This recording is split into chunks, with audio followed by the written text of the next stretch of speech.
Esse podcast faz parte da FIO. Siga @FIO Podcasts e conheça a rede ativista de vozes.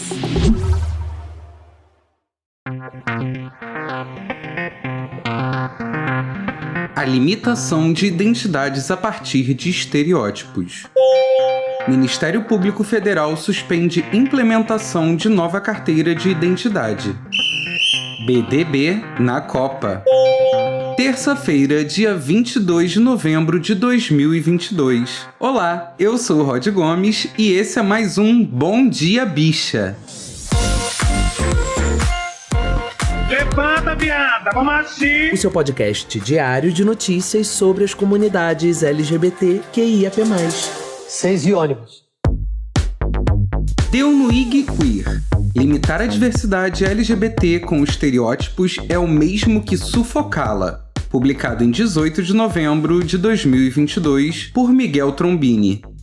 Estereótipos são conceitos ou imagens pré-concebidas, padronizadas e generalizadas pelo senso comum, ou seja, alimentam determinadas expectativas que normalmente não condizem com a realidade. Tendo em vista isso, vale questionar de que modo a reprodução dos estereótipos impacta na comunidade LGBTQIAP+, pois devido à quantidade de letras da sigla, há muita desinformação circulando. O ponto mais relevante é entender que o estereótipo não é natural, ou seja, ele não cresce espontaneamente. Ele é construído socialmente, delimitado no tempo e no espaço. Pontua o sociólogo Jorge Miklos. Outro ponto é entender que o estereótipo é sempre a construção de um ou uns sobre o outro, ou outros. Ou seja, o estereótipo é uma construção que um determinado grupo social político constrói sobre pessoas que, de alguma forma, precisam ser rotuladas ou subalternizados. Para Theo Souza, homem trans e preto, a estereotipação assume o papel de higienizar as identidades trans, ou seja, despí-las de suas particularidades. Eu percebo que as expectativas vêm com um peso maior para quem é trans e negro. Quando uma pessoa olha para mim, ela já espera que eu seja um determinado gênero, mas junto vem a subestimação do meu potencial. Que corpo é esse? O quão estranho ele é ao sistema? Eu já enfrentei e ainda enfrento muitos estereótipos. Disse: a transgeneridade já ultrapassa todas as caixinhas. Comenta Theo. Ele traz à tona que o fato de não se identificar com o gênero que lhe foi imposto já contesta todo o padrão cisgênero, mas ainda assim nos colocam em caixas novamente. A maior prova disso, ao ver dele, é que mesmo quando há iniciativas de inclusão, seja por parte do Estado ou de outras instituições, elas nunca se mostram interessadas em complementar toda a complexidade das pessoas LGBT. Felipe Colombini pontua que esperar que alguém desempenhe um determinado papel de uma determinada maneira é o mesmo que estreitar as margens de desenvolvimento pessoal desse indivíduo. Junto a isso, há o risco de sofrer represálias se sair da linha, pois fugir de um padrão esperado socialmente e das expectativas parentais pode gerar punições que levam a vários sintomas de patologias psicológicas. O indivíduo precisa de muito suporte ao longo da vida, principalmente por meio da terapia.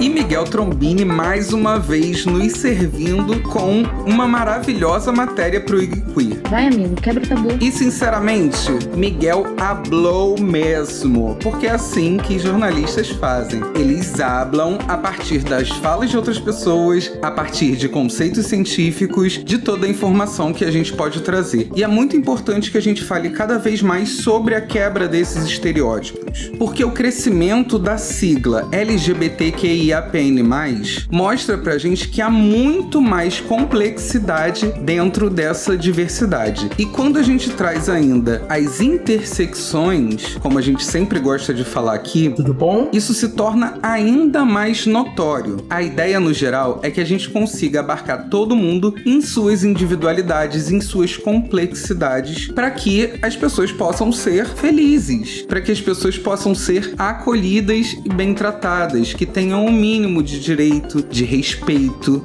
Então é por isso que a gente já não tolera mais só o estereótipo. Se há muito tempo atrás a gente via na TV personagens como Cro, que era um grande estereótipo da gay chaveirinha de hétero, hoje em dia essas personagens já não fazem mais sentido para as nossas comunidades. Não que essas pessoas não existam, elas existem, mas elas não abarcam as nossas complexidades. Você tá me entendendo? Se você quiser ler a matéria completa, que tá valendo muito a pena, você já sabe, o link tá aqui na descrição do episódio. Deu na Folha de São Paulo. Procuradoria pede suspensão do novo RG por violação de direitos trans. Publicado em 18 de novembro de 2022 por Bruno Luca. O Ministério Público Federal emitiu parecer favorável à suspensão da implementação da nova Carteira de Identidade Nacional, que substitui o RG, Registro Geral, até o efetivo afastamento de qualquer traço discriminatório em desfavor da população trans. A provocação que resultou na manifestação da Procuradoria foi feita por meio de uma ação civil pública assinada pela ANTRA, Associação Nacional de Travestis e Transsexuais, e pela ABGLT, Associação Brasileira de Lésbicas, Gays, Bissexuais, Travestis, Transsexuais e Intersexo. Segundo as entidades de defesa dos direitos LGBTQIA+, o documento fere a dignidade de pessoas trans. Um dos motivos, afirmam, é a inclusão obrigatória do campo sexo, que abriria brechas para violações de direitos humanos daquelas pessoas que apresentam um gênero de registro que não corresponde à sua identidade. A União, responsável pela emissão dos novos documentos, defende que o sexo a constar na identidade tem que ser o mesmo do registro civil das pessoas naturais, ou seja, o designado ao nascer. A justificativa é a padronização internacional. O argumento não foi acatado pelo Ministério Público, que diz haver documentos de identificação importantes que não requerem esse tipo de informação: o título de eleitor, emitido pelo Tribunal Superior Eleitoral, o Cartão Nacional de Saúde e a Carteira Nacional de Habilitação. Destaca-se também que o campo sexo não é um item requisitado na atual carteira de identidade. Outro problema levantado pelas entidades é o fato do novo documento prever a exposição do nome civil na frente do nome social, quando houver. Isso afetaria pessoas trans que não fizeram retificação. Nos autos, a União afirma que a utilização do nome de registro precedendo o nome social é mera casualidade que não revela nenhuma violação a direito fundamental. Sobre o tema, a argumentação do MPF, representada pelo Procurador da República Pablo Coutinho Barreto, baseando-se em tratados internacionais de direitos humanos, é de que um nome pode individualizar e situar a personalidade no mundo, bem como produzir reflexos positivos no convívio e bem-estar social, de forma que se compatibiliza com a identidade de gênero. A identidade de gênero não é determinada com o nascimento, pois as características morfológicas não são determinantes para o reconhecimento da identidade do indivíduo e transcende o caráter estático do nome civil, de forma que não cabe ao Estado, ainda que indiretamente, constituir a autoidentificação completa. Eu pessoalmente fiquei muito feliz quando fiquei sabendo desse novo documento de identidade nacional. Mas assim, por um mero acaso, eu só gostei da ideia de ser um cartão e não ser só de papel. Mano, você tem algum problema? Mas, quando eu vi a problemática relacionada a pessoas transexuais, não binárias, a questão de exposição desse sexo e do nome civil antes do nome social, eu fiquei bolado e torci muito para que fosse realmente embargada essa implementação. Bota a cara no tal, mona! Não existe liberdade, não existe acolhimento de uma pessoa sozinha. Esse tipo de coisa tem que ser coletiva. E nada disso tem que ser estático, nada disso tem que ser escrito em pedra. Hoje em dia, a gente luta por determinadas pautas. A próxima geração talvez lute por outras, coisas que a gente ainda nem acha possível hoje em dia, no futuro podem ser. Então, o processo de documentação, as legislações, tudo isso está em uma disputa constante. E a gente, enquanto esquerda, enquanto um campo progressista, luta sempre para que a gente consiga acolher o máximo máximo de pessoas possíveis. E esse acolhimento, ele é sempre dado por muita luta, por muita boca no trombone, por muita gente nas redes sociais falando também, porque a partir do momento em que as informações são divulgadas, são espalhadas, o povo fala, isso faz com que esse tema tenha muito mais força de mudança. E aí fica aqui meus parabéns à ANTRA e à BGLT, que conseguiram mais uma vitória através dessa força popular. Eu pude acompanhar por diversas vezes essa problemática sendo denunciada por essas associações e ver que o Ministério Público Federal finalmente parou para ouvir, parou para ler um pouco as demandas dessas associações que fazem tanto pelas nossas comunidades. Cara, eu fico muito, muito feliz. Se você quiser saber um pouco mais sobre as problemáticas levantadas, sobre o parecer do Ministério Público Federal e as desculpas da União, você já sabe, o link para a matéria completa tá aqui na descrição do episódio.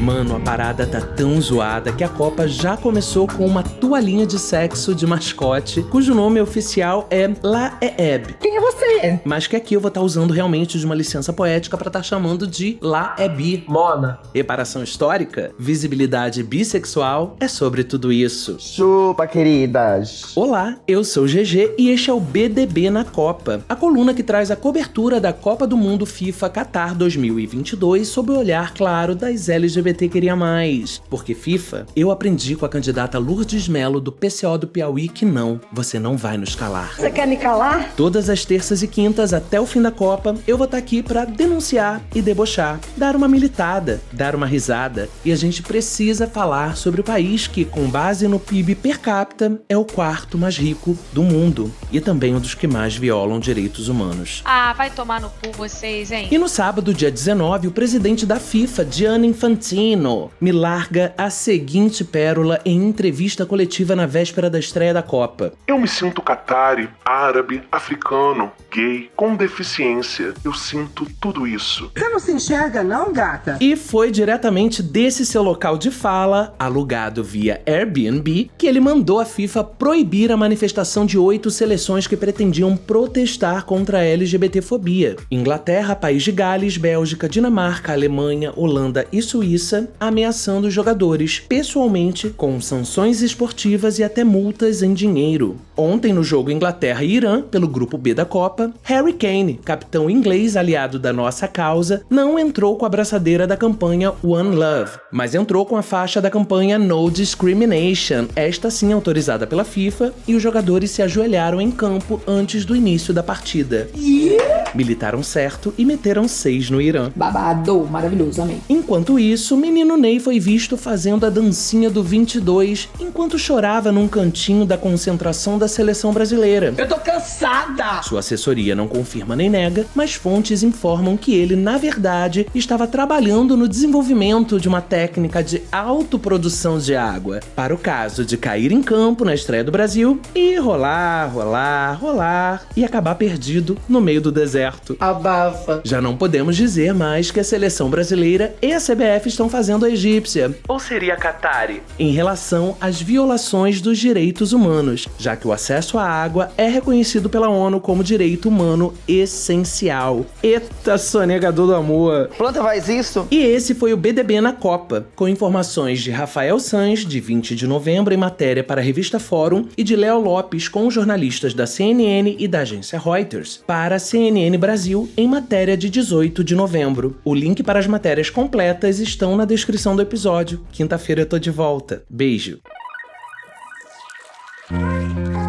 E chegamos ao final de mais um Bom Dia Bicha, um episódio super especial com matérias incríveis e também com a estreia dessa cobertura babadeira, cheia de bafafá. Olha, sinceramente, GG, muito obrigado por me trazer essas informações aqui, porque eu não aguento mais. Pelo amor de Deus! Porque não é só treta LGBTQIAPN+, é treta de tudo que é tipo. Ontem até falaram lá do negócio da roupa da Débora Seco, gente. Eu não tenho mais estômago pra essa Copa e a gente tá o quê? Na primeira semaninha. Será que a gente aguenta até o final? Pelo menos eu tô botando meu ódio pra fora. O Bom Dia Bicha tem identidade visual, edição e produção produção de Rod Gomes, idealização de GG, pesquisa e roteiro de Zé Henrique Freitas, que também apresenta juntamente com Nara Lívia, Rod Gomes, Isa Potter e Bia Carmo. O programa integra a Fio Podcasts. Conheça os outros programas da Rede Ativista de Vozes e não deixe de nos visitar e de nos seguir nas nossas redes sociais. Os links para as redes e para as matérias que você ouviu nesse episódio estão na descrição. E não esquece que o Bom Dia Bicha é um programa diário e às terças e quintas, até o final da Copa, teremos cobertura especial, sim. Eu quero aplausos.